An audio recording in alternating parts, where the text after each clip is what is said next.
রুহা ছলছল চোখে তাকিয়ে রইল সামনের শক্ত মনের পুরুষটার দিকে। মুরশালিন আলতো হেসে বলল, আমারও তো সাধ্য নেই তোকে তোর বাবার মতো রানী করে রাখার।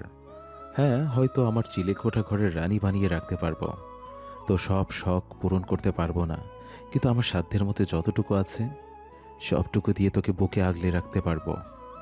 মুরশালিন থেমে গেল। তার ঠোঁটের কোণে হালকা কষ্টের রেখা। রুহা এক দৃষ্টিতে তাকিয়ে রইল, চোখ ভরে উঠছে জলে। গলায় দলা পাকানো স্বরে বলল, আমি কি কেবল টাকার ভরসায় আপনাকে চাই? আপনার চিলেকোঠার ঘর যদি হয় আমার পৃথিবী, আমি সেখানে সুখ খুঁজে নেব। মুরশালিন ধীরে ধীরে দৃষ্টি নামিয়ে নিল।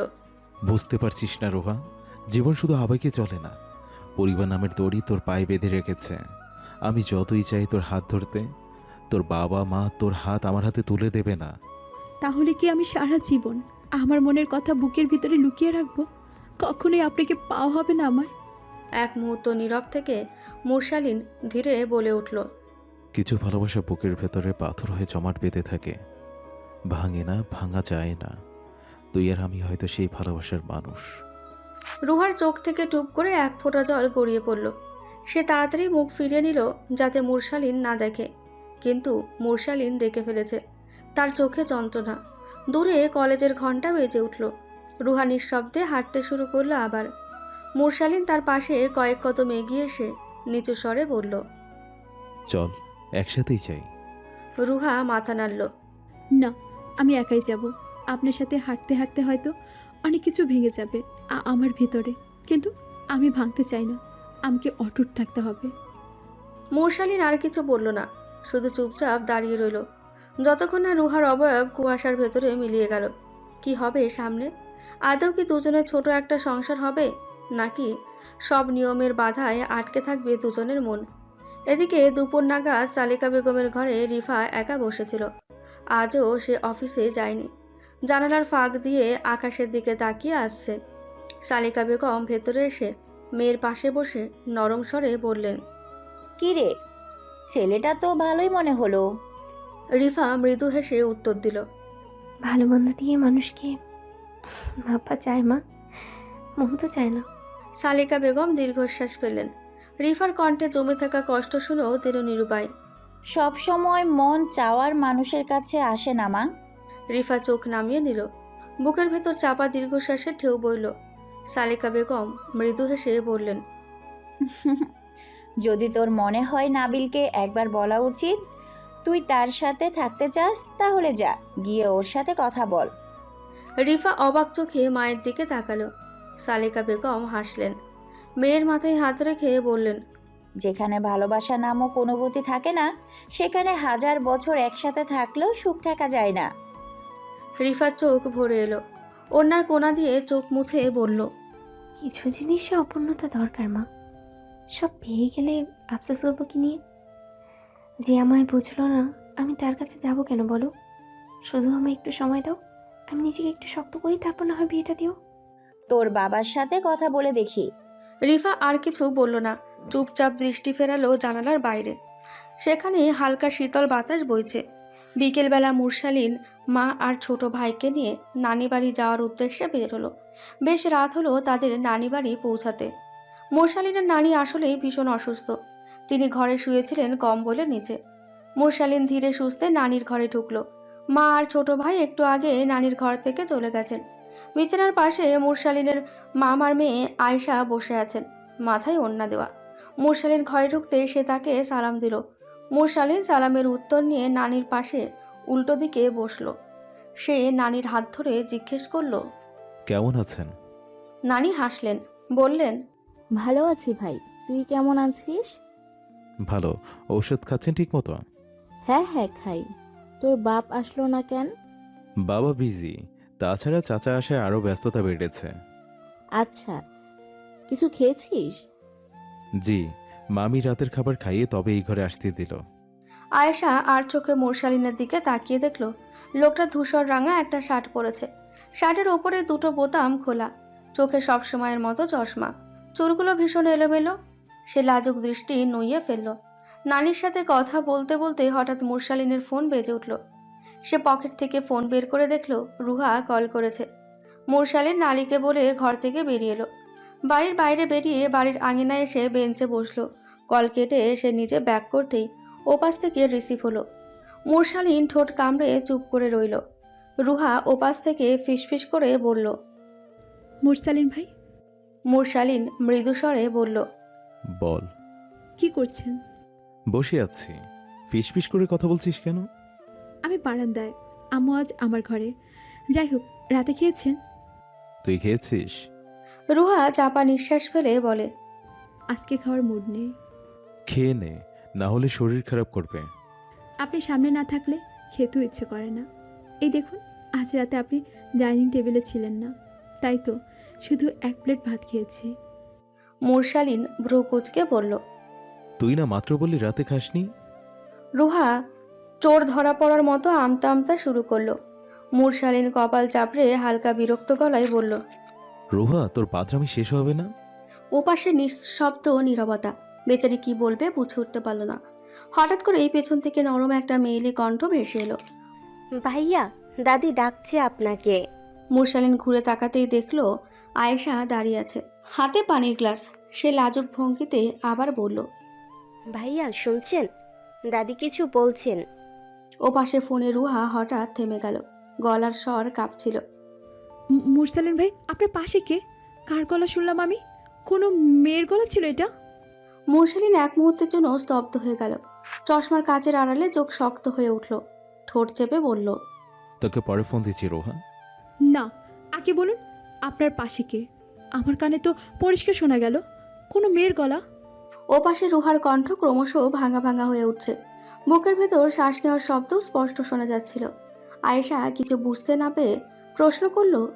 ভাইয়া, কি হলো? আমি কি ভুল সময়ে এসে পড়লাম? মুরশালিন ফোনটা হাতের মুঠোয় শক্ত করে ধরে আয়েশার দিকে তাকালো। চোখে মুখে বিরক্তি আর চাপা রাগ মিশেছিল। ধীর গলায় বলল। ভেতরে যাও, আমি আসছি। আয়েশা দ্বিধাগ্রস্ত ভঙ্গিতে ধীরে ধীরে সরে গেল। ওপাশে রুহার গলায় ক্ষীণ কান্নার আভাস বোঝা যাচ্ছিল। মুরসালিন ভাই, কে ওটা?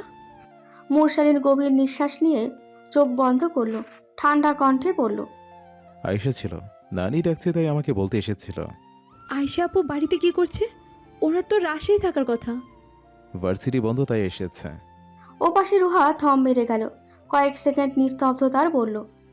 আপনি জানেন মুরসালিন ভাই আমি কেমন মানুষ। আমি কোনো কিছুতে ভাগ বসাতে পারি না। আপনার জীবনে যদি অন্য কাউকে জায়গা দেন তবে আমি আপনাকে খুন করব। মুরশালিন ভ্রু কুচকালো। শান্ত স্বরে বলল। রোহা, তুই কী সব ভাবছিস? আয়েশা আমার মামার মেয়ে, ছুটি পেয়েছে তাই এসেছে। রুহা তবু অভিমানী গলায় বলল। আপনি যাকে আপনার মামার বিয়ে বলেছেন সেই যদি একদিন আপনার জীবনে অংশ হয়ে যায় তখন তখন আমি কি করব? আমি তো কোনো সতীনের ঘর করতে পারবো না। মুরশালিন ঠোঁট কামড়ে নিল। কিভাবে বোঝাবে এই পাগল মেয়েকে? সে ধীরে বলল। এসব অদ্ভুত চিন্তা মাথা থেকে ছেড়ে ফেলবে আদব। আমি কিন্তু সত্যি সতীন নিয়ে ঘর করব না। তোকে তো 300 দিনের ঘর করাবো ফাজিল। মাঝে কেটেছে দুদিন। এই দুদিনে রুহা কম হলেও 1000বার কল করেছে মুরশালিনকে। অযথা কল দিয়ে বিরক্ত করেছে। তার কথার কোনো আগামাথা ছিল না। এই যেমন। মুরসালিন ভাই, আমি বোধহয় বেশি দিন বাঁচবো না। মুরসালিন ভাই বলুন তো, আমাকে আপনার বউ হিসেবে কেমন লাগবে? ও মুরসালিন ভাই, আমি কি আপনাকে বিরক্ত করছি? আরও কত কি। মাঝে মধ্যে তো মাঝরাতে কল করে ঘুম ভাঙিয়ে বলে। আমি কি আপনাকে বিরক্ত করলাম? তখন মুরশালিন চাইলেও কিছু বলতে পারে না। এমনিতেই মাথার তার সবগুলো জয়েন্ট ছেঁড়া। তার উপর যদি কিছু বলে তাহলে তার খবর আছে। রাগ করে গাল ফুলিয়ে রাখবে দিনের পর দিন। ভেবেই মুরশালিন দীর্ঘশ্বাস ফেলল। কাল হয়তো তারা বাড়িতে ফিরে যাবে। বর্তমানে নানির ঘরে বসে আছেন নাসরিন বেগম, আয়েশা, মামা ও মামি। মুরশালিন সবই ঘরে ঢুকলো।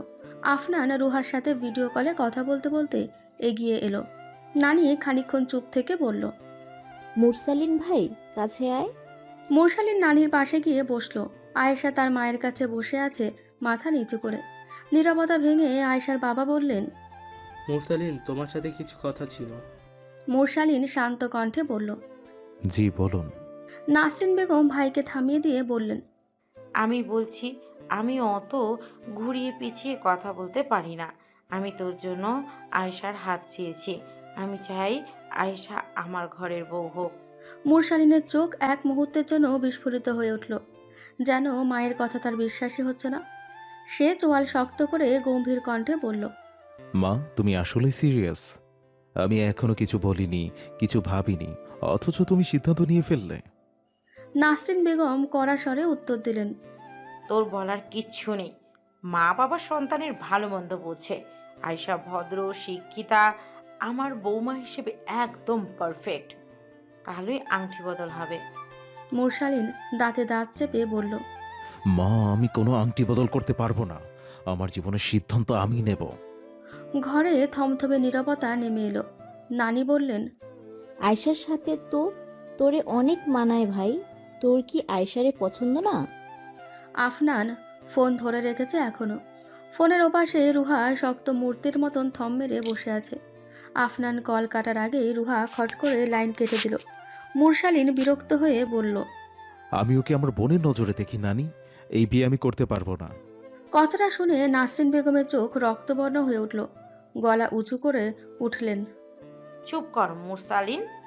এত বড় হয়েছিস যে এখন মা বাবার মুখের উপর কথা বলিস? আমি তোর জন্য সিদ্ধান্ত নিয়েছি, মানে সেটা হবেই। তুই না চাইলে কি হবে? মা বাবার মান সম্মানের কি তোর কাছে কোনো দাম নেই? মান সম্মান রাখতে হলে নিজের ইচ্ছাকে পুড়িয়ে মারতে হবে। তুমি যা চাও আমি সবই মেনে নেব, কিন্তু নিজের জীবনটা আমি তোমার শখের খেলায় নষ্ট করতে পারবো না। নাসরিন বেগম ধমকে উঠলেন, একদম বেহায়া হয়ে যাচ্ছিস।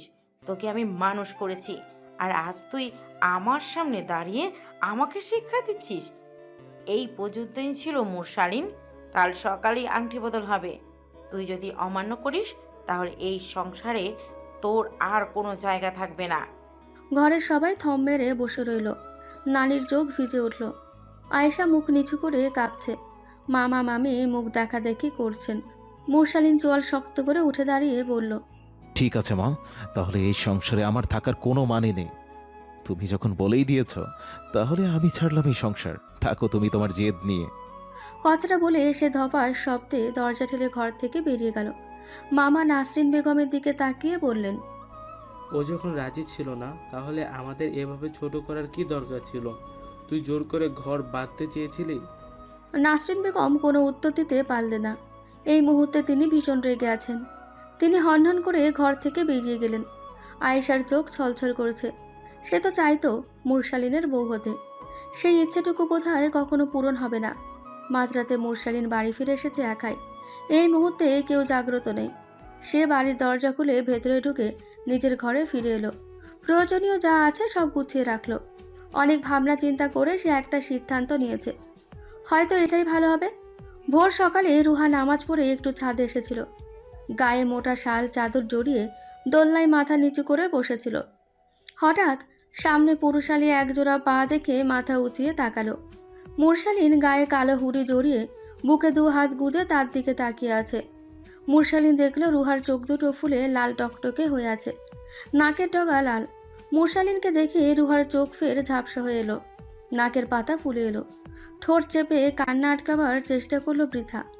মুরশালিনকে কিছু জিজ্ঞেস না করে পাশ কেটে চলে যেতে চাইলেই মুরশালিন রুহার এক হাত আঁকড়ে ধরে টেনে নিজের সামনে এনে ধীর কণ্ঠে বলে, কি হয়েছে তোর? চোখ মুখের এই অবস্থা কেন? হাত ছাড়ুন। কি হয়েছে আগে বল। আমি হাত ছাড়তে বলেছি মুরসালিন ভাই। রুহার কণ্ঠ শক্ত থাকলেও ভাঙা ছিল। মুরশালিন চোয়াল শক্ত করে হাত জোরে আঁকড়ে ধরল। অন্য হাত দিয়ে রুহার চিবু কুচিয়ে মুখোমুখি করে দাঁত চেপে বলল, জেদ দেখাবি না রুহা, আমার পছন্দ না এটা। রুহা মুরশালিনের চোখে চোখ রেখে নাক টেনে বলল, আপনার তো আমাকেও পছন্দ না মুরসালিন ভাই, তাহলে কেন বারে বারে আমাকে ভাঙতে আমার কাছেই আসেন? কে বললো তোকে আমার পছন্দ না? আপনি তো বারে বারে বুঝিয়ে দিচ্ছেন বিয়ে করতে চলেছেন কয়েকদিন পরে, তাই না? মুরশালিন অবাক কণ্ঠে বলল, এসব তোকে কি বলেছে? যেই বলুক, সত্যি তো? না। তাহলে সত্যিটা কি? মা চাইছে আয়েশার সাথে আমার বিয়েটা দিতে, আমি মানা করে দিয়েছি।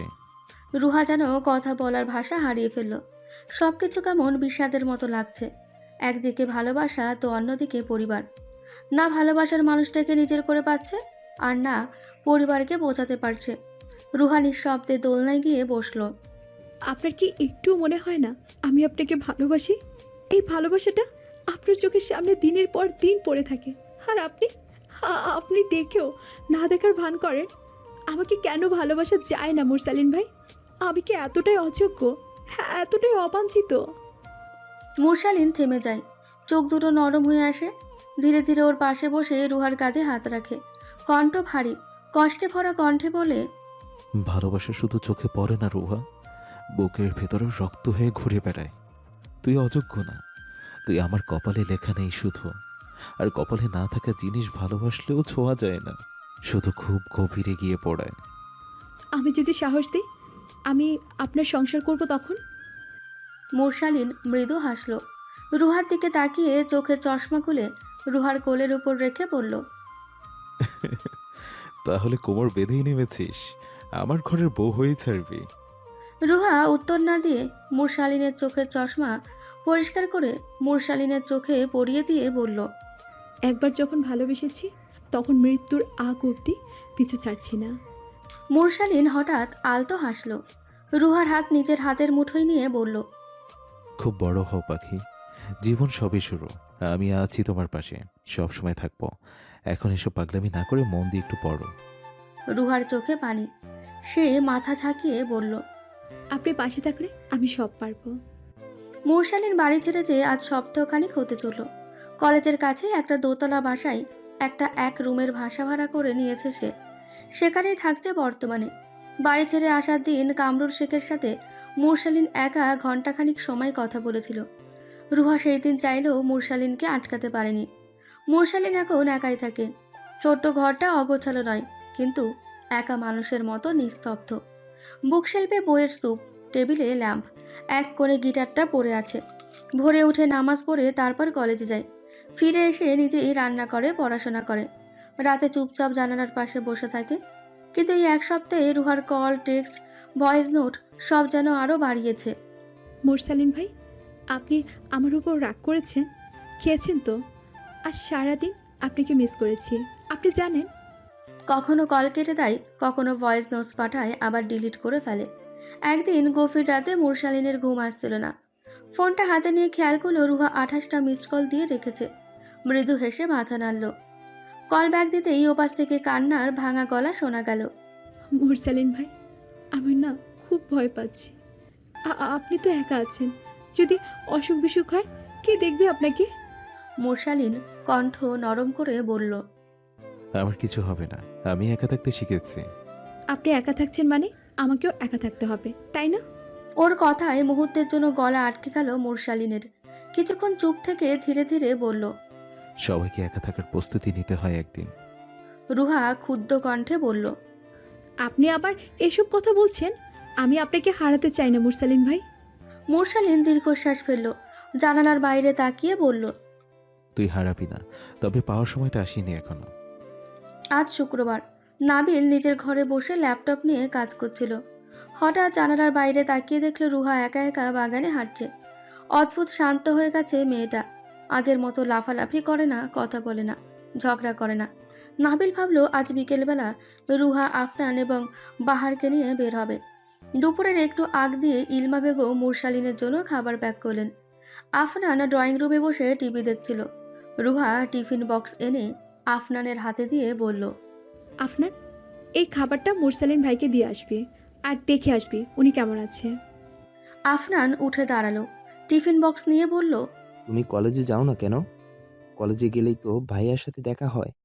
রুহা আর চোখে বাবার ঘরের দিকে তাকিয়ে বলল, যাব, তুই যা, তাড়াতাড়ি নিয়ে আয়। আফনান খাবার নিয়ে বাড়ি থেকে বের হলো। বেলি রোড পেরিয়ে একটা দোতলা বাসার সিঁড়ি বেয়ে মুরসালিনের ঘরের দরজার সামনে দাঁড়ালো সে। কাঠের দরজায় টোকা দিতেই ভেতর থেকে বেরিয়ে এলো মুরসালিনের মুখ, চোখে অবাক ভাব। তুই এখানে? আফনান হেসে টিফিন বক্সটা এগিয়ে দিল। চাচি খাবার পাঠিয়েছি, বলেছে দেখে আসতে তুমি কেমন আছো। মুরসালিনের চোখে এক ঝলক মমতা জ্বলে উঠল। খাবার হাতে নিয়ে বলল, চাচিকে ধন্যবাদ বলবি। আফনান ভেতরে ঢুকে চারপাশে তাকালো। ছোট্ট একটা ঘর, কোণে খাট, পাশে টেবিল, শেলফ ভর্তি বই, আর এক কোণে রাখা গিটারটা যেন চুপচাপ নিঃসঙ্গতার সঙ্গী হয়ে আছে। আফনান নিঃশব্দে বলল, ভাইয়া, তুমি এখানে একা একা কেমন করে থাকো? বাড়ির সবাই তোমাকে ভীষণ মিস করে। মুরশালিন হালকা হাসল, কণ্ঠে বিষাদের ছোঁয়া। কখনো কখনো দূরে থাকাই ভালো।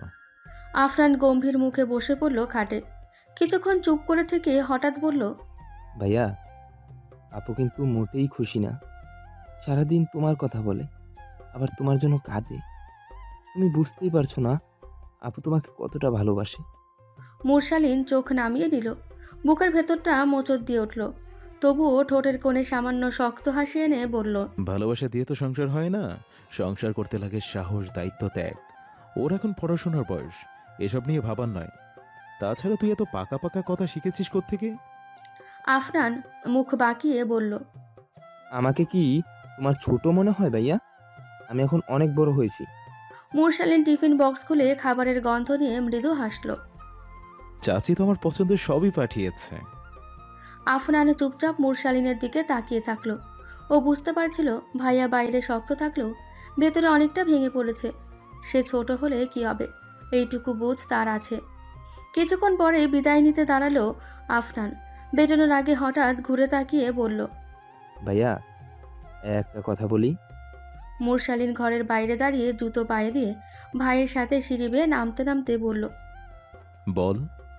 জানো, আপু মাঝে মধ্যেই তোমাকে নিয়ে চাচার সাথে কথা কাটাকাটি করে। চাচা অনেকবার আপুকে থাপ্পড় মেরেছে। তুমি ওই কলেজে চাকরি করো বলে আপুকে কলেজে যেতে দেয় না। আপু অনেক কাঁদে। কাল রাতে আপুর ফোন ভেঙে ফেলেছে চাচা। আমার সাথে আপু সব শেয়ার করে বলে ওনার চোখের কাটা হয়ে গেছি আমি। মুরশালিন শ্বাস আটকে কতগুলো শুনল। বুকের ভেতরটা কেমন ব্যথায় ছটফট করছে। একদিকে মায়ের জেদ তো অন্যদিকে কামরুল শেখ। মাঝখানে কষ্ট পাচ্ছে রুহা। দুপুরে নামাজের পর শেখ বাড়িটা কেমন ভার হয়ে এলো। রুহা নামাজ পড়ে চুপ করে বসেছিল নিজের ঘরে। একটু পর খাবার দেওয়া হবে বলেই সে ভাবলো একেবারে নিচে নামবে। হঠাৎ গুটি গুটি পায়ে বাহারবাবু দরজা ঠেলে ভেতরে ঢুকলো। রুহা সেদিকে তাকিয়ে নীরব চোখে দেখল বাচ্চাটার কাণ্ড। বাহারবাবুর গায়ে শীতের লম্বা হাতের মোটা গেঞ্জি আর প্যান্ট। বাচ্চাটা খালাকে দেখেই খিলখিলিয়ে হেসে উঠল। কাল্লা কাল্লা, তুমি কৌতো না। রুহা বিছানা থেকে নেমে বাহারবাবুকে কোলে নিয়ে সোফায় বসলো। বাহারবাবুর গাল টেনে দিয়ে বলল, কালা, কি রে, খালা বলতে পারিস না? বাহারবাবু রুহার চুল টেনে ধরে বলল, তুমি কইতো না খাবো। তখন ঘরে প্রবেশ করলেন ইলমা বেগম ও কামরুল শেখ। রুহা মা বাবাকে দেখে অন্যদিকে দৃষ্টি সরাল। ইলমা বেগম হাতের শাড়ি বিছানার ওপর রেখে পিছু ঘুরলেন। কামরুল শেখ গম্ভীর কণ্ঠে বললেন, আজ তোকে দেখতে আসবে, আশা করব তাদের সামনে আমায় লজ্জিত করবি না। রুহা অবাক চোখে বাবার দিকে তাকায়। বুকটা কেমন কেঁপে উঠল এহনো কথা শুনে। সে শুকনো ঢোক গিলে বলল, কি? আজ তোকে পাত্রপক্ষ দেখতে আসবে। রুহা বাহারবাবুকে সোফায় বসিয়ে দিয়ে উঠে দাঁড়ালো। অশান্ত কণ্ঠে বলল, কি বলছো বাবা? পাত্রপক্ষ দেখতে আসবে মানে? তুমি জানো আমি ওই ছেলের নাম আর একবার তোর মুখে শুনলে আমি তোকে ত্যায্য করবো রুহা। রুহা ছলছল চোখে বাবার দিকে তাকায়। গাল বেয়ে পড়ছে চোখের পানি। ইলমা বেগম ঠোঁট চেপে কান্না আটকাবার বৃথা চেষ্টা করলেন। কামরুল শেখ দরজার দিকে পা বাড়ালেই রুহা বলে, আমি সুখে থাকি, এটা কি তুমি চাও না বাবা? তুমি কেন ওই মানুষটাকে সহ্য করতে পারো না? তার দোষ কি বলো? আমি ভালোবেসেছি, এটাই কি তার দোষ? কামরুল শেখ চোয়াল শক্ত করলেন। ধমক দিয়ে উঠলেন তিনি, আমার মুখের ওপর কথা বলবি না। বাবা মা কখনো সন্তানদের খারাপ চায় না। তুমি তো চাইছো বাবা, আমি তো মুরসালিন ভাই ছাড়া অন্য পুরুষের সংসার করার কথা ভাবতেও পারি না।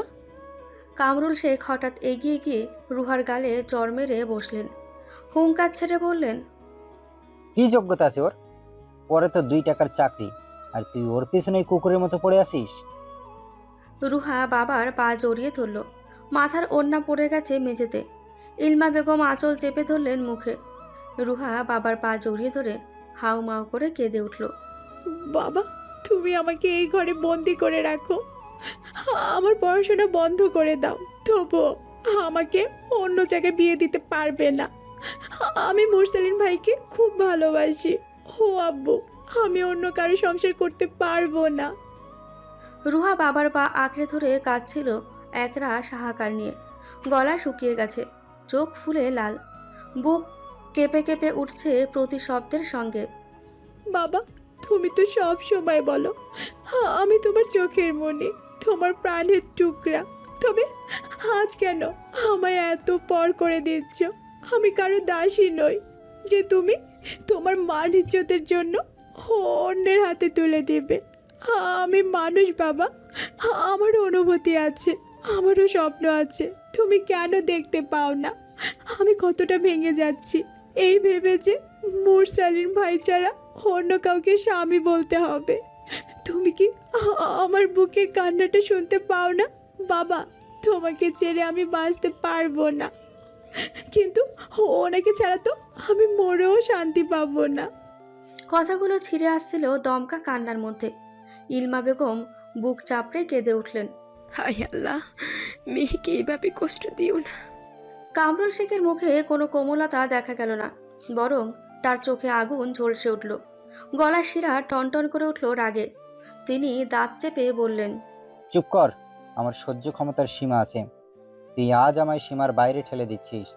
মেয়ের মতো আচরণ করছিস না, বরং মাথা উঁচু করে বাবার সামনে তর্ক করছিস। রুহা কাঁদতে কাঁদতে বাবার পা আরো শক্ত করে ধরল, অশ্রু ভেজা কণ্ঠে বলল, বাবা, আমি তোমার অবাধ্য হতে চাই না, কিন্তু আমি মন দিয়ে মুরসালিন ভাইকে ভালোবেসেছি। তুমি যদি তাকে অযোগ্য বলো, তবে আমি নিজেকেও অযোগ্য মনে করি। বাবা, আমায় দয়া করে জোর করো না। আমি তোমার মান রাখবো, ইজ্জত রাখবো, কিন্তু উনি ছাড়া অন্য কারোর সাথে কবুল বলতে পারবো না। কামরুল শেখের এবার রাগে সারা শরীর কাঁপতে লাগলো। হঠাৎই তিনি রুহার হাত ঝাঁকিয়ে সরিয়ে দিয়ে দরজার দিকে পা বাড়ালেন। বেরোনোর আগে ঘুরে দাঁড়িয়ে বজ্রকণ্ঠে বললেন, মনে রাখিস রুহা, আমার কথাই শেষ কথা। হয় আমি যাকে বলবো তার সাথেই বিয়ে বসবি, না হয় আজ থেকেই ভুলে যা আমি তোর বাপ। কথাটা বলে তিনি ঝড়ের বেগে ঘর থেকে বেরিয়ে গেলেন। ঘরে তখন নিস্তব্ধতা, রুহার বুক ফেটে কান্না আসছে। ইলমা বেগম মেয়েকে বুকে টেনে নিয়ে বললেন, ধৈর্য ধর মা, আল্লাহর রহমত ছাড়া কারো কপাল লেখা হয় না। রোহা যেন শুনতেই পাচ্ছিল না কোনো কথা। তার চোখ থেকে একের পর এক অশ্রুবিন্দু গড়িয়ে পড়ছে। বুকের ভেতর কেবলই প্রতিধ্বনি করছে বাবার শেষ কথা, ভুলে যাবে আমি তোর বাবা। রুহা মায়ের বুকে মুখ লুকিয়ে চিৎকার করে কেঁদে উঠল। অমন করেই বলল, তুমি তো জানো মা, এই মানুষটা কেমন। তুমি বলো, উনি আমায় সুখে রাখবে না? হয়তো ওনার ব্যাংক ভর্তি টাকা নেই, তাই বলে এই টাকার কাছে আমি আমার ভালোবাসা বিক্রি করে দেব? ইলমা বেগম মেয়ের মাথায় হাত বুলিয়ে দিয়ে কিছুক্ষণ পর বললেন, ওরা এসে দেখে যাক, তারপর আমি কিছু একটা করছি। আমি ওদের সামনে যাব না মা। আমার কথা শুন রোহা। অনেক বোঝানোর পর রুহাকে রাজি করাতে পারলেন তিনি। ছেলে পক্ষ এসে গেছে। এখন বিকেল 4টে ছাড়িয়েছে। শেখ বাড়ির ড্রয়িং রুমে বসে আছেন পাত্রপক্ষ। নাবিল বাড়িতে নেই। সে থাকলে বোধহয় এসব কিছুই হতো না। বোনদের নিয়ে বাইরে যাওয়ার কথা থাকলেও কাজের জন্য যেতে পারেনি। নুরুল শেখ মুখ শক্ত করে ভাইয়ের পাশে বসে আছেন। তিনি জানেন রুহা মুরসালিনকে ভালোবাসেন এবং তিনি রুহাকে বেশ পছন্দ করেন, কিন্তু কামরুল শেখ তা কখনোই মানবেন না। উল্টো ভালোবাসার দোষে ছোট মেয়েকে এইচএসসি পরীক্ষার আগেই বিয়ে দিতে চাচ্ছেন। রুহা গায়ে খয়েরি রঙের একটা শাড়ি পরেছে, হাতে গলায় হালকা কিছু গহনা, মাথায় ঘোমটা দিয়ে মাথা নিচু করা। রুহা এখনো চোখ তুলে সামনে তাকায়নি। হঠাৎ সামনে থেকে অতি পরিচিত কণ্ঠস্বর শুনে রুহা সামনে তাকায়। আদিব স্যার, আর সাথে 3 জন আছে। রুহা ভাবলো আদিবের সাথে তার বাবা বিয়ে ঠিক করতে চাইছে। কামরুল শেখ আদিবের ভাই আমিরকে উদ্দেশ্য করে বললেন, আমার মেয়েটা ভীষণ লাজুক, তোমরা কি আলাদা করে কথা বলতে চাও? রুহা আশ্চর্য হয়ে আদিবের পাশে তাকালো। আদিবের পাশে এক সুদর্শন যুবক বসে আছে। শ্যামবর্ণ গায়ের রং, গায়ে সাধারণ সাদা রঙের শার্ট আর কালো প্যান্ট, ঠোঁটে দারুণ হাসি। রুহা চোখ নামিয়ে নিল, বুক কাঁপছে ভয়ে। তার মানে এই ছেলের সাথে বিয়ের কথা চলছে। আমির একা কথা বলতে চাইলো রুহার সাথে। রুহা ঘাড় হালকা বাঁকিয়ে মায়ের দিকে তাকালো। ইলমা বেগম চোখের ইশারায় সম্মতি দিলেন। ওরা বাড়ির বাগানে এসেছে। আমির রুহার দিকে তাকিয়ে গলা পরিষ্কার করে শুধায়, আপনি বোধহয় লজ্জা পাচ্ছেন। রুহার রাগ হলো ভীষণ। তবুও বাবার সম্মানের কথা ভেবে শক্ত গলায় বলল। লজ্জা পাবো কেন? আমরা কি বাসর ঘরে বসে আছি? আমির হতভম্ব হয়ে গেল এহেন উত্তরে। নিজেকে কোনো রকম সামলে বলল, আপনি কি এই বিয়েতে রাজি? না। কেন? জেনে কি করবেন? আমির মুচকি হাসল। সে কথা বাড়াতে চাইল না, তাই নরম গলায় বলল, আই লাইক ইট। আপনি ভীষণ সুন্দর, ঠিক আপনার কথার মতো। আমির হাঁটা ধরল বাড়ির দিকে। রুহা আশ্চর্য হয়ে সেদিকে তাকিয়ে রইল। কি আজব মানুষ! সে মানা করলো আর এই লোক তার প্রশংসা করে গেল। বিকেলের মিষ্টি আলো নিভে আসছে আস্তে আস্তে। আতিবরা গাড়ি নিয়ে বেরিয়ে গেছে বেশ খানিকক্ষণ আগে। তারা চাইছে সামনে শুক্রবার আমিরের সাথে রুহার কাবিন করিয়ে রাখতে। রুহার পরীক্ষার পর অনুষ্ঠান করে ঘরে তুলে নেবেন। এই মুহূর্তে রুহা নিজের ঘরে বসে আছে। রাইমা এলো খানিকক্ষণ পর। দেখলো রুহা বিছানায় হেলান দিয়ে শুয়ে আছে। সে গিয়ে ওর পাশে বসলো। দুপুরে খেলি না কেন? রুহা বোনের দিকে ফিরল। চোখ বন্ধ করে দীর্ঘশ্বাস ফেলে বলল, বাবা কেন এমন করেছে আপু? মুরসালিনের জন্য। ওরা দোষটা কি বলবি? ভালোবাসাটাই দোষ। আমি ওই লোককে বিয়ে করতে পারবো না। ইলমা বেগম এলেন হাতে খাবারের প্লেট নিয়ে। খাবারের প্লেট টেবিলের ওপর রেখে এগিয়ে আসতে আসতে বললেন, করতে হবে না বিয়ে। রুহা মায়ের কথা শুনে মাথা নিচু করল। টপ টপ করে চোখের পানি ঝরছে। তিনি রুহার পাশে বসে বললেন, এক মেয়ের জীবন নষ্ট হয়েছে, আমি চাই না আমার আরেক মেয়ের জীবন ধ্বংস হোক। মা, তুমি বাবাকে একটু বুঝিয়ে বলো। ইলমা বেগম ধীর কণ্ঠে বললেন, তোর বাবা কথা দিয়ে দিয়েছেন। মা। ইলমা বেগম শুকনো ঢোক গিললেন আর চোখে দরজার দিকে তাকিয়ে বললেন, চলে যা তুই, মুরসালিন তোকে সুখে রাখবে। রুহা অবাক চোখে মায়ের দিকে তাকায়। আমি চলে গেলে বাবাকে কি বলবে মা? উনি তো তোমার উপর ভীষণ রেগে যাবে, তোমায় বকাবকি করবে, হয়তো মারধরও করবে। তখন তখন তুমি সামলাবে কিভাবে? ইলমা বেগম এক দীর্ঘশ্বাস ছেড়ে দিলেন। চোখে জমে থাকা জল হাতের আঁচল দিয়ে মুছে ফেললেন। তারপর ধীর কণ্ঠে বললেন, আমি অভ্যস্ত রে মা, তোর বাবার রাগ, তেজ, গম্ভীরতা আমি কত বছর ধরে সামলাচ্ছি। তোর সুখের জন্য আমি এইটুকু তো করতেই পারি। তুই শুধু তোর জীবনটাকে নষ্ট হতে দিস না। বাবা হয়তো আমাকে কটু কথা বলবে, হয়তো কিছুদিন কথা বলবে না, কিন্তু সময় গেলে সব ঠিক হয়ে যাবে। বাবা যখন দেখবে তুই সুখে আছিস, তখন একদিন তিনিও বুঝবে। তোমার কষ্ট হবে না? ইলমা বেগম কাপা হাতে মেয়ের গাল ছুঁয়ে দিলেন। কণ্ঠ ভারী হয়ে গেল। আমি কষ্ট পাবো, বুক ফেটে যাবে, কিন্তু তার চেয়ে বড় কষ্ট হবে যদি তোকে মনের বিরুদ্ধে কারো ঘরে তুলে দিতে হয়। মা, আমি চাই না তুই প্রতিদিন চোখের জল গোপন করে বাঁচিস। আমার কষ্টের চেয়ে তোর হাসি আমার কাছে অনেক বড়। আমি তোকে বলছি, সারা দুনিয়া খুঁজেও মুরসালিনের মতো কাউকে পাবি না। ইলমা বেগম কাপা হাতে মেয়ের গাল ছুঁয়ে দিলেন। কণ্ঠ ভারী হয়ে গেল। রুহা মায়ের কোলের ভেতর মুখ গুজে ফুপিয়ে উঠল। বুকের ভেতরটা যন্ত্রণায় ছটফট করছে। সে গলায় কান্না চেপে বলল, মা, আমি সত্যি চলে যাব, সত্যি ওনার কাছে যাব। যা। ঘরটা ভারী হয়ে উঠল। বাইরে দূরের মসজিদ থেকে মাগরিবের আজান ভেসে আসছে। রুহার বুকের ভেতর ঢেউ খেলছে ভয় আর আশা মিশ্র অনুভূতিতে। সন্ধ্যার আজানের পর যখন কামরুল শেখ বাড়ি থেকে বের হলেন, ঠিক তার কিছুক্ষণ পর রুহা বাড়ি থেকে বের হলো। বাড়ি থেকে কিছু দূর ঢলিপাড়ার রাস্তায় আসতে সামনে মুরসালিনের অস্থির মুখশ্রী দেখে ঝাঁপিয়ে পড়ল তার বুকে। মুরসালিন হতভম্ব হয়ে পাথরের মতো দাঁড়িয়ে রইল। আশেপাশে তেমন মানুষ নেই। মুরসালিন রুহার বিয়ের কথা শুনে বাড়ি যাওয়ার উদ্দেশ্যে মসজিদে না গিয়ে সোজা বাড়ির রাস্তায় যাচ্ছিল। হঠাৎ রুহাকে এই সময় বাড়ির বাইরে শাড়ি পরিহিত অবস্থায় দেখে যেন পাথরের মতো শক্ত হয়ে এলো। রুহা পা উঁচিয়ে শক্ত করে মুরসালিনের গড়া জড়িয়ে ধরে ফুপিয়ে উঠল। মুরসালিন ভাই, বাবা আমায় বিয়ে দিয়ে দিচ্ছিল।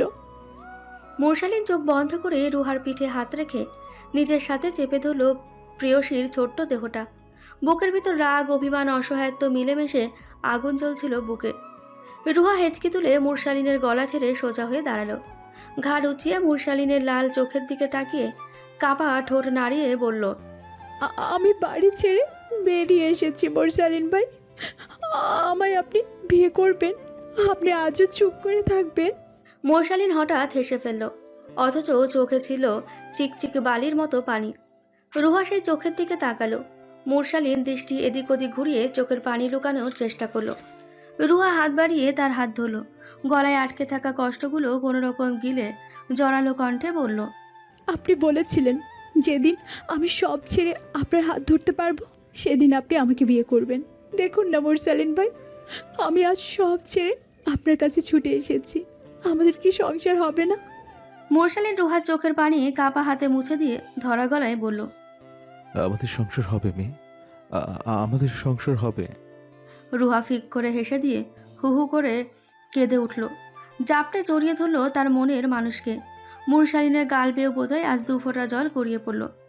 রুহা চোখ উঠিয়ে সেই চোখের পানি দেখে আজ ভীষণ অবাক হলো। মোরশালিনকে ছেড়ে সোজা হয়ে দাঁড়িয়ে আশেপাশে তাকিয়ে বলল, এই রাস্তা থেকে চলুন, বাবা দেখলে কেলেঙ্কারি হয়ে যাবে।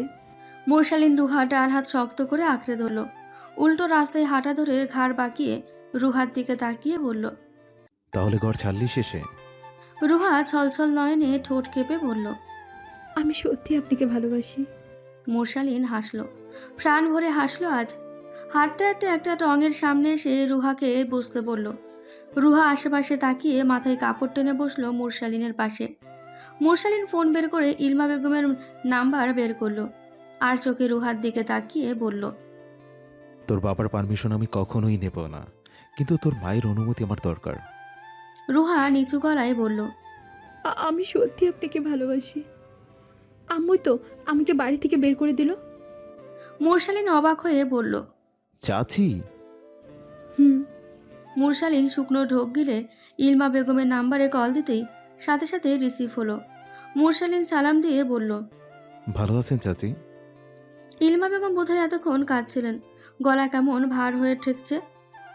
তিনি ভারী কণ্ঠে বললেন, ভালো আছি বাবা, তুই কেমন আছিস?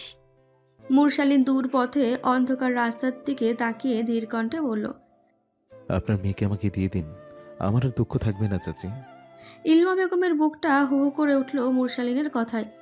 আঁচলের কোণ দিয়ে চোখ মুছতে মুছতে তিনি বললেন, তুই যদি আমার মেয়ের কপালে থাকিস তবে আল্লাহই তোকে তার জন্য বেছে রেখেছেন বাবা। নিয়ে যা রোহাকে, ওকে সুখে রাখিস, দুঃখের আজ যেন না লাগে।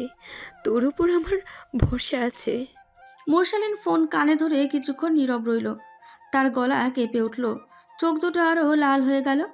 আস্তে করে বলল, চাচি আপনার বিশ্বাস ভাঙব না, আল্লাহ সাক্ষী, আমি রুহাকে নিজের জানের চেয়েও বেশি আগলে রাখবো। আপনি শুধু দোয়া করবেন। ফোন কেটে গেল। রুহা তখন 2 হাতে আঁকড়ে ধরেছিল মোরশালিনের হাত, চোখ ছিল ভয়। সে নিচু গলায় বলল, আমরা এখন কোথায় যাব? মোরশালিন কিছুক্ষণ চুপ থেকে উত্তর দিল, প্রথমে কাবিন হবে, আল্লাহ নামে তুই আমার হবি, আমি তোর, বাকিটা সময়ের উপর ছেড়ে দে। মোরশালিন নুরুল শেখের নাম্বারে কল করলো। বেশ কিছুক্ষণ পর রিসিভ হতে সে সালাম করলো। নুরুল শেখ ওপাশ থেকে বললেন, ভালো আছিস বাবা? মোরশালিন কথা না বাড়িয়ে বলল, বাবা, আজ তোমার থেকে একটু দোয়া চাই আমার।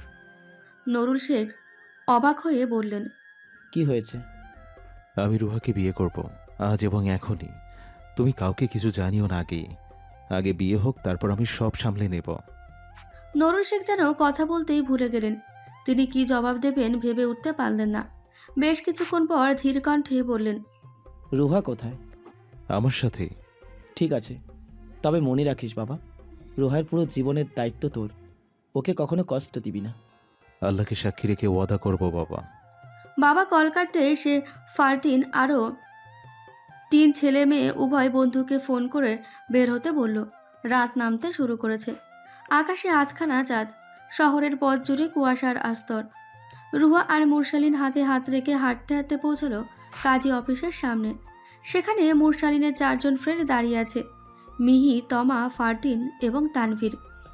রুহার বুক ধরফর করছে, কপালে ঘাম জমেছে, চোখ দুটো একেবারে অশ্রু সজল। মুরশালিন রুহার কাপা হাতটা ধরে বলল, ভয় পাস না, আল্লাহ আমাদের সাক্ষী। কিছুক্ষণ পরেই শুরু হলো কাবিনের আসর।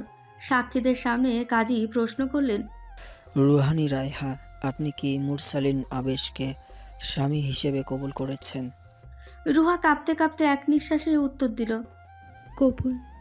কাজী আবার জিজ্ঞেস করলেন, আপনি কি মুরসালিন আবেশকে স্বামী হিসেবে কবুল করেছেন?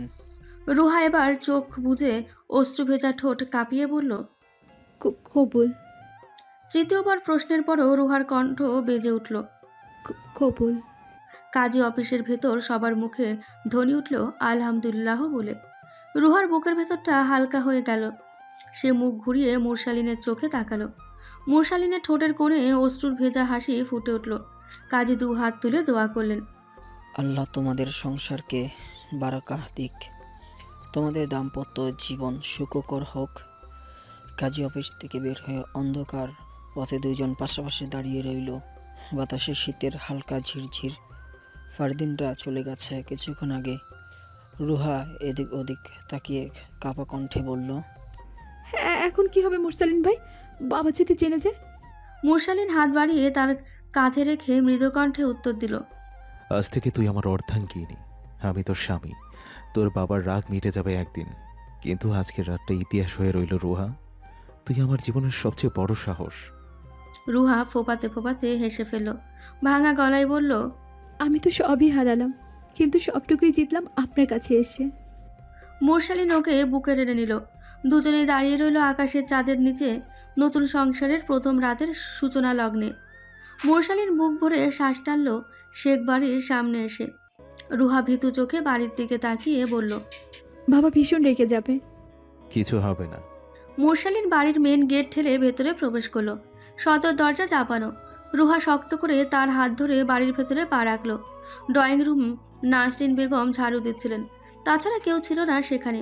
সদর দরজার সামনে হঠাৎ চোখ যেতেই তিনি হাত থামিয়ে অবাক চোখে তাকালেন। সিঁড়ি পেয়ে আফনার নাম ছিল। ভাই আর রুহাকে দেখে চিৎকার করে ছুটে আসলো সে। দৌড়ে এসে ভাইয়ের কোমর জড়িয়ে ধরে চিৎকার শুরু করলো। মুরসালিন ছোট ভাইয়ের মাথায় হাত রাখল। তৎক্ষণাৎ আফরানের চিৎকার যে ঘর থেকে বেরিয়ে এলেন সবাই। রাইমা বাহারকে কোলে নিয়ে সিঁড়ি বেয়ে নামছে। কামরুল শেখ ও ইলমা বেগম নিজেদের ঘর থেকে বেরিয়ে এলেন। চোখের সামনে রুহা আর মুরসালিনকে দেখে কামরুল শেখের চোখ রক্তবর্ণ ধারণ করলো। দাঁত কিরমির করে বললেন, কি হচ্ছে এখানে? রুহা ভয়ে কথা বলতেই ভুলে গেল। ইলমা বেগম শুকনো ঠোক গিললেন। রাইমা তাড়াতাড়ি নেমে এসে বাবার পাশে দাঁড়ালো। নুরুল শেখও নিজের ঘর থেকে বেরিয়ে আসলেন। তিনি মুরসালিন ও রুহাকে দেখে লম্বা শ্বাস টানলেন। ভাইকে এড়িয়ে শান্ত কণ্ঠে বললেন, ভেতরে আয় তোরা। ওরা ভেতরে এলো। মুরসালিন লম্বা শ্বাস টেনে বুক টান টান করে কামরুল শেখের সামনে দাঁড়ালো। রুহার হাত আঁকড়ে ধরে বলল, মাফ করবেন চাচা, আপনার অনুমতি না নিয়ে আমি আপনার মেয়েকে কবুল করেছি। কামরুল শেখ রাগে কাঁপতে লাগলেন। চোখ দুটো দিয়ে যেন সব ধ্বংস করে ফেলবেন। রুহা ভীতু কণ্ঠে বলল, বাবা। ঠাস করে থাপ্পড় মেরে বসলেন কামরুল শেখ। রুহার গাল হেলে গিয়ে ঠোঁট কেটে রক্ত বেরিয়ে এলো। মুরসালিন তাড়াতাড়ি সামলে নিল ওকে। টেনে ধরে রুহার ঠোঁটে হাত রেখে দেখলো রক্ত বেরিয়ে আসছে। তার চোয়াল শক্ত হয়ে এলো। কামরুল শেখ চিৎকার করে বললেন। কামরুল শেখের তীক্ষ্ণ কণ্ঠে ঘরটা যেন কেঁপে উঠল। রুহা বাবার থাপ্পড় খেয়ে অশ্রুসজল চোখে মাটির দিকে তাকিয়ে রইল। ঠোঁট কেটে রক্ত ঝরছে, বুক কাঁপছে। ঠিক তখনই মুরসালিন কেঁপে উঠল ভেতর থেকে। তার বুকের রাগ, কষ্ট আর ভালোবাসা একসাথে গর্জে উঠল তার পুরুষালী কণ্ঠে। চাচা, যথেষ্ট হয়েছে। আল্লাহ নামে শপথ করে বলছি, আজকের পর কেউ রুহাকে অপমান করলে আমি চুপ থাকবো না। আপনি তাকে মেয়ে না মানলে মানবেন না, কিন্তু আমি তাকে স্ত্রী হিসেবে কবুল করেছি। আল্লাহ আমাদের সাক্ষী, কেউ এই সম্পর্ক অস্বীকার করতে পারবে না। সে রুহার হাত আরো শক্ত করে ধরল। চোখ লাল হয়ে গেছে, গলাও কাঁপছে। আপনি রুহাকে অপায়া নির্লজ্জা বলছেন মানে আমাকে বলছেন, কারণ সে আমার অর্ধাঙ্গিনী, আমার ইজ্জত। একজন স্বামী হিসেবে আমার দায়িত্ব তাকে আগলে রাখা, তার চোখে পানি ঝরতে না দেওয়া। আপনি যদি তাকে ত্যাগ করেন, আমি দ্বিগুণ ভালোবাসা দিয়ে আগলে রাখব। আমি শত্রুর সামনে মাথা নোয়াইনি, নিজের পরিবারের সামনে নত হব না। রুহা এখন শুধু আপনার মেয়ে নয়, আমার স্ত্রীও। আমি আপনার অনুমতি ছাড়া কাবিন করেছি, এটা সত্যি, কিন্তু আমি হারাম কিছু করিনি। শরিয়ত অনুযায়ী সাক্ষীদের সামনে, কাজীর সামনে আল্লাহর নামে রুহাকে কবুল করেছি। এটা গুনাহ না, পবিত্র নিকাহ। আপনি চাইলে আজীবন রাগ করে থাকতে পারেন, কিন্তু আমাদের বন্ধনকে কেউ ভাঙতে পারবে না। ঘরটা নিস্তব্ধ হয়ে গেল। শুধু রুহার কান্নার শব্দ শোনা যাচ্ছে। ইলমা বেগম চোখ মুছছেন। নুরুল শেখ গভীর শ্বাস নিয়ে চুপ করে দাঁড়িয়ে আছেন। মুরসালিন এবার রুহাকে বুকের সাথে টেনে নিয়ে শান্ত কিন্তু দৃঢ় কণ্ঠে বলল, চাচা, রুহাকে ত্যাগ করা আমার পক্ষে সম্ভব নয়। আজকে থেকে ওর দুঃখ সুখ আমার কাঁধে। আপনি যদি চান আমাকে ঘর থেকে বের করে দিন, কিন্তু আল্লাহর নামে বলছি, রুহাকে ছাড়া আমি এক পাও নড়ব না। নাসরিন বেগম হঠাৎ এগিয়ে এলেন ছেলের সামনে। তিনি নিজেও রেগে চিৎকার করে বললেন, তুই এই মেয়ের জন্য আয়েশাকে বিয়ে করতে চাসনি? এই মেয়ের মাঝে কি দেখেছিস? তিনি রুহার দিকে ফিরলেন, দাঁত চেপে মুখে বিশ্রী ভাষা আওড়ালেন, কি একটা দেহ দেখিয়ে আমার ছেলেকে বশ করেছিস? নষ্টামির আর জায়গা পেলি না। রুহা চাচির এহনো ভাষা শুনে মুরশালিনের বুকে মুখ গুজে হু হু করে কেঁদে উঠল। মুরশালিনের যেন শরীর জ্বলছে। যদি নাসরিন বেগম তার মা না হতো তাহলে কি যে হতো সে নিজেও জানে না। সে কণ্ঠ শক্ত করে মায়ের দিকে রক্তলাল চোখে তাকিয়ে হাত উঠিয়ে বলল, আম্মু, একবার হলেও ভেবে দেখো, তুমি আজ কি করলে। রুহা আমার স্ত্রী, আমার ইজ্জত, আমার মান। তাকে গালি দেওয়া মানে আমাকে দিলে, তোমার নিজের ছেলেকে দিলে। কসম আল্লাহর, আজ যদি অন্য কেউ এমন কিছু কথা বলতো, আমি তার জিহ্বা কেটে ফেলতাম।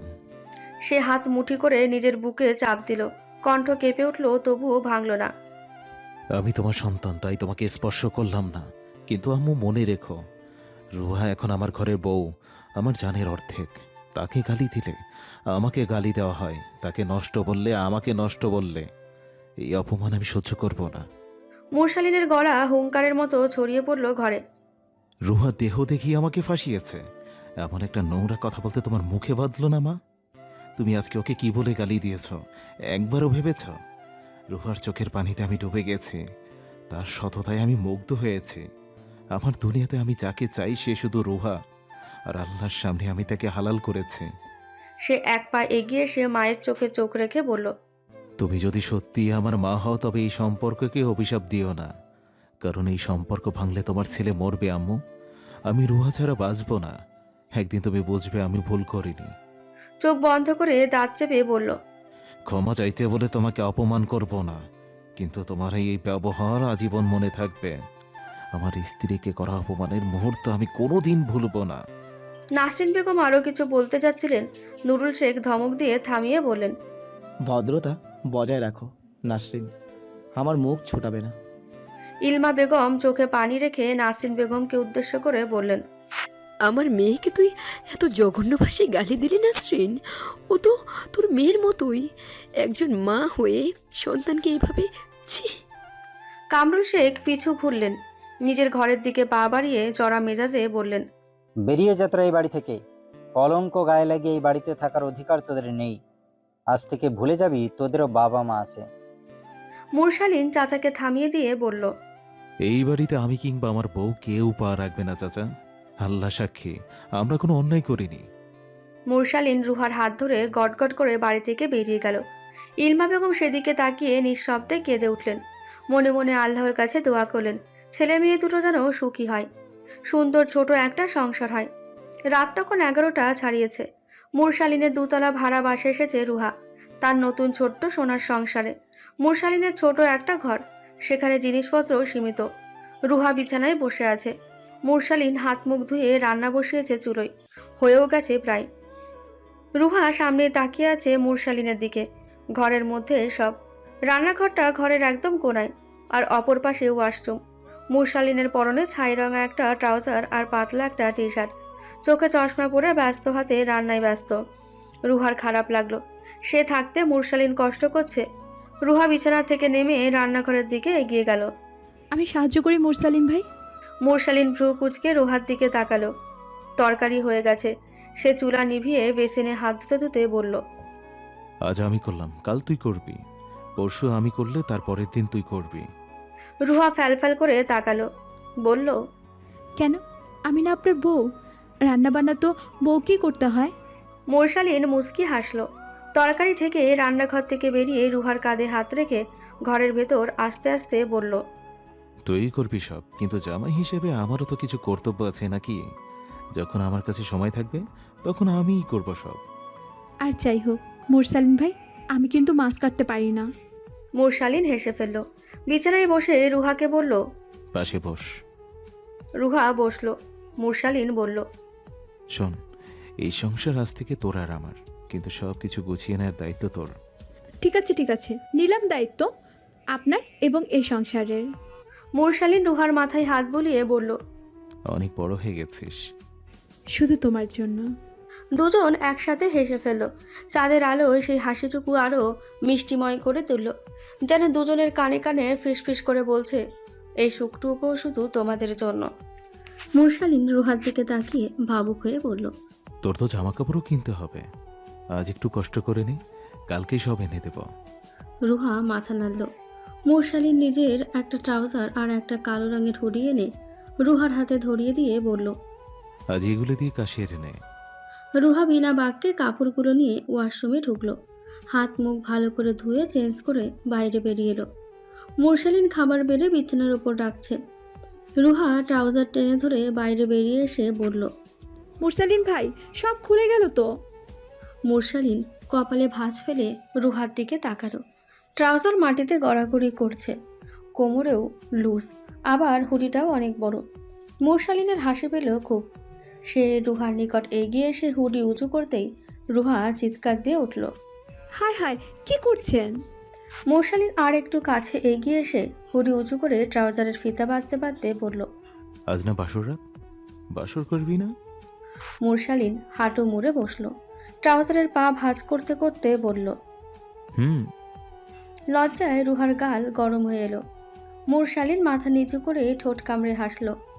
সে সোজা হয়ে দাঁড়াতেই রুহা দৃষ্টি লুকিয়ে তাড়াতাড়ি বিছানায় এসে বসল। এক প্লেটে খাবার দেখে বলল, এক প্লেটে খাবার কেন? মুরশালিন হাত ধুয়ে এসে রুহার পাশে বসল। প্লেট হাতে নিয়ে ভাত মাখতে মাখতে বলল, আমার ছোট্ট বাচ্চা বউ তুই, স্বামীর ঘরের প্রথম খাবার স্বামীর হাতেই খা। মুরশালিন ভাত রুহার মুখের সামনে ধরল। রুহা ভাত মুখে দিয়ে মুরশালিনের দিকে ছলছল নয়নে তাকিয়ে বলল, এত ভালোবাসা বিয়ের আগে কই ছিল? কত কষ্ট দিয়েছেন আমায়। ভালোবাসি কখন বললাম? ভালোবাসেন না? বুঝিস না? আপনি আশকারা না দিলে শুধু শুধু পাগল হয়েছি আমি। তাহলে বাকি কথাটা বুঝে নে। রুহা বিছানা থেকে নেমে রান্নাঘরে গিয়ে হাত ধুয়ে এসে জোর করে মুরশালিনের হাত থেকে খাবারের প্লেট নিয়ে বলল, এতদিন একা একা থেকেছেন, নিশ্চয়ই গলা দিয়ে খাবার নামেনি, আজ নতুন বউ খাইয়ে দিক। মুরশালিন রুহার চঞ্চল চোখের দিকে তাকালো। রুহার ভাত মাখিয়ে মুরশালিনের মুখের সামনে ধরে বলল, বড় করে হা করুন তো দেখি। মুরশালিন হেসে ফেলল। হা করতেই রুহা ভাতের লকমা তুলে দিল। আর একটু মুরশালিনের শরীর ঘেঁষে বসে বলল, আজ থেকে আমি আপনাকে খাইয়ে দেব। মুরশালিন হ্যাঁ না কিছুই বলল না। মুরশালিনকে খাইয়ে দিতে দিতে রুহা নিজেও খেলো। রুহা মাছ খায় না বলে ডিম ভুনা করেছিল সে। খাবার শেষ হলে রুহা সব কিছু ধুয়ে পরিষ্কার করে এলো। রুহার পায়ে মুরশালিনের ওভারসাইজ স্যান্ডেল, সেটা পরেই গুটি গুটি পায়ে এগিয়ে এসে বিছানায় উঠে বসলো। মুরশালিন আগে থেকেই বিছানায় বসেছিল, হাতে ফোন নিয়ে। রুহা ফিরতেই বলল, অনেক রাত হয়েছে, ঘুমা। রুহা কণ্ঠে দ্বিধা নিয়ে বলল, আপনি ঘুমাবেন না? হ্যাঁ, কাল শনিবার সকালে আমার পড়াতে যেতে হবে। আমি বাসায় একা থাকবো। মুরশালিন ঘুরে রুহার দিকে ফিরল। ঠোঁট কামড়ে কিছুক্ষণ ভেবে বলল, সামনের সপ্তাহ থেকে কলেজে যাবি তুই। কিন্তু সব কিছু তো এই বাড়ি। মুরশালিন তার ছোট আলমারি খুলে ড্রয়ার খুলে দেখলো তার কাছে কত টাকা আছে। বেশি নেই, কিন্তু যা আছে তাতে রুহার সব কিছু হয়ে যাবে।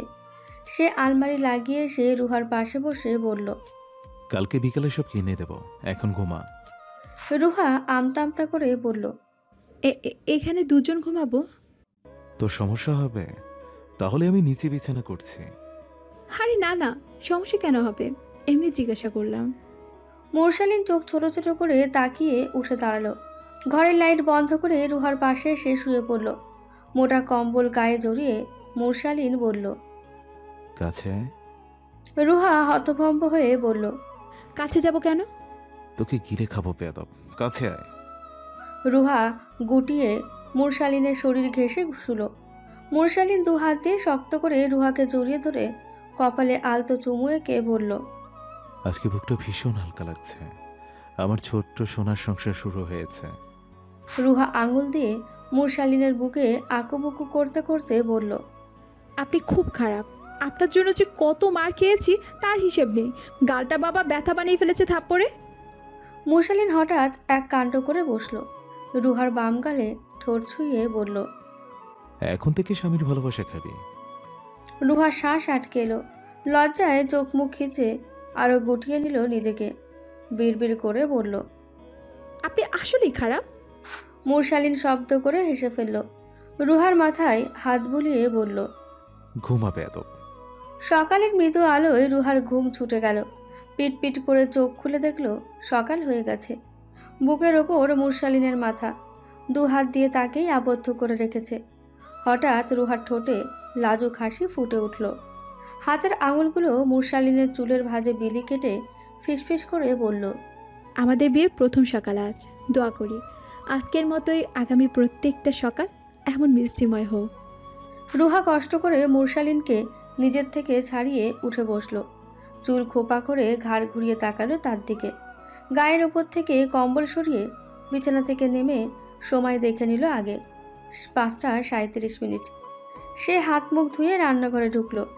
কাঁচা কিছু সবজি আছে ফ্রিজে, মাছও আছে, কিন্তু রুহা ভাবল সে মাছ রান্না করতে পারবে না।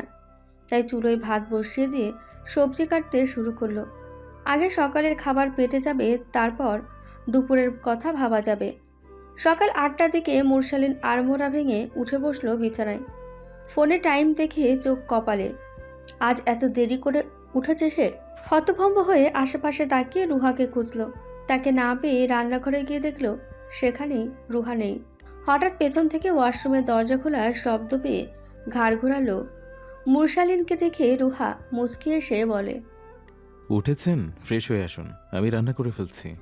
মুরসালিন চাপা নিঃশ্বাস ফেলে রান্নাঘরের ভেতরে তাকিয়ে দেখল বউ তার কাজ কাম আগেই সেরে ফেলেছে। মুচকি হেসে মাথা ঝাঁকিয়ে বলল, বেয়াদব, আমাকে ডাকিসনি কেন? কষ্ট করে আবার রান্না করতে কে বলেছে? ও মা, কাউকে বলতে হবে কেন? আমি বউ না? জামাইকে রান্না করে খাওয়ানো আমারই তো কাজ। মুরসালিন কপাল চাপড়ে ওয়াশরুমে ঢুকলো। তার পড়াতে যেতে হবে একটু পর। সে ফ্রেশ হয়ে আসতে রুহা খাবার দিল। মুরসালিন খাবারের প্লেট হাতে নিয়ে বলল, অনেকদিন পর তোর হাতে রান্না খাবো। এখন থেকে প্রতিদিন খাবেন। কোনো কাজ নাই রে রুহা, নাটক দেখি শুয়ে শুয়ে। মুরসালিন মৃদু হেসে খাওয়া দাওয়া শেষ করে বাসা থেকে বের হলো। সে বের হতেই রুহা ঘরের দরজা আটকে পুরো ঘরে চোখ বুলিয়ে দেখল সব কিছুই পরিষ্কার। কাজ করার মতো কিছু নেই। বিছানায় উপর হয়ে শুয়ে ফোন হাতে নিয়ে বলল, শেখ বাড়ি সকালবেলা নাবিল ভাঙচুর করেছে একবার। শুধু কিছু সময় বাড়িতে ছিল না, আর এত কিছু ঘটে গেছে। কামরুল শেখ গম্ভীর মুখে বসে আছেন নিজের ঘরে। রাইমা এবং নাবিল বাবার ঘরেই অবস্থান করছে। ইলমা বেগমের গায়ে জ্বর থাকায় তিনি শুয়ে আছেন বিছানায়। নাবিল হঠাৎ শুধুই, আপনি আমার এক বোনের জীবন তো নষ্ট করে ফেলেছেন, এটা নিয়ে কথা বলে আর লাভ নেই। কিন্তু রুহা মুরসালিন ছেলে হিসাবে খারাপ নাকি? সে আমার ভাই, আমার রক্ত, আমি জানি ও কেমন। ওরা দুজন দুজনকে ভালোবাসে। আগে জানলে আমি নিজে দাঁড়িয়ে থেকে ওদের বিয়ে দিতাম। আপনি ওদের বাড়ি থেকে বের করছেন কেন? ভালোবাসা কি দোষের? কামরুল শেখ হাত দিয়ে নাবিলকে থামিয়ে দিয়ে বললেন, তোকে আমি ওকালতি করতে বলিনি, ঘর থেকে বের হ।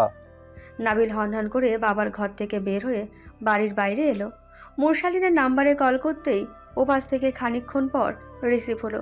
সে গম্ভীর কণ্ঠে বলল, কোথায় তুই? মুরসালিন সবে একজনকে পড়িয়ে বের হয়েছে, আরেকটার রাতে পড়াবে। মাত্র স্টুডেন্ট পড়িয়ে বের হয়েছে ভাইয়া। আমি আসছি তোর বাসায়।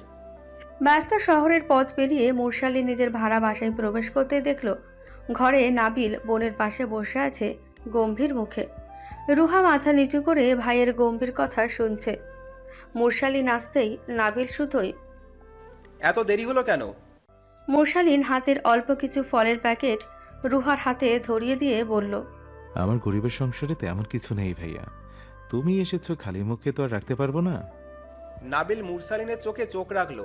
রুহা বিছানা থেকে নেমে রান্নাঘরে যেতেই মুরসালিন নাবিলের পাশে বসে শুধোই, আমাকে মাফ করে দিও, কিন্তু আমার কিছু করার ছিল না। তোমার বাবা এই সম্পর্ক কখনোই মেনে নিত না। একবার আমাকে তো বলতে পারতি। ওই সময় এত কিছু মাথায় আসেনি। তাছাড়া আমি তোমার বোনকে নিজের সর্বোচ্চ দিয়ে সুখে রাখার চেষ্টা করব। আমি জানি তুই সুখে রাখবি, কিন্তু তবুও। মুরসালিন দীর্ঘশ্বাস ফেলে বলল, তোমার বোনকে নিজের থেকে দূরে সরিয়ে রাখতে চেয়েছি 1000 বার, কিন্তু নিজেকে ধরে রাখা বড্ড কঠিন। বয়স নিয়ে ভেবো না, সম্পর্কে একটু বয়সের ব্যবধান থাকা ভালো। নাবিল হঠাৎ হেসে ফেলল। মুরসালিনের কাঁধে হাত রেখে বলল, আমার বোন একটু পাগল টাইপ, দেখে শুনে রাখিস। আমি খুব তাড়াতাড়ি তোদের বাড়ি ফিরিয়ে নিয়ে যাব। বাড়ি ফিরে গিয়ে কি করব? যেখানে আমার স্ত্রীকে অপমান করা হয়েছে সেখানে গিয়ে আদৌ সুখে থাকতে পারবো? যতদিন না তোমার বাবা আর আমার মা নিজেদের ভুল বুঝতে পেরেছে ততদিন ওই বাড়িতে আমি পা রাখবো না।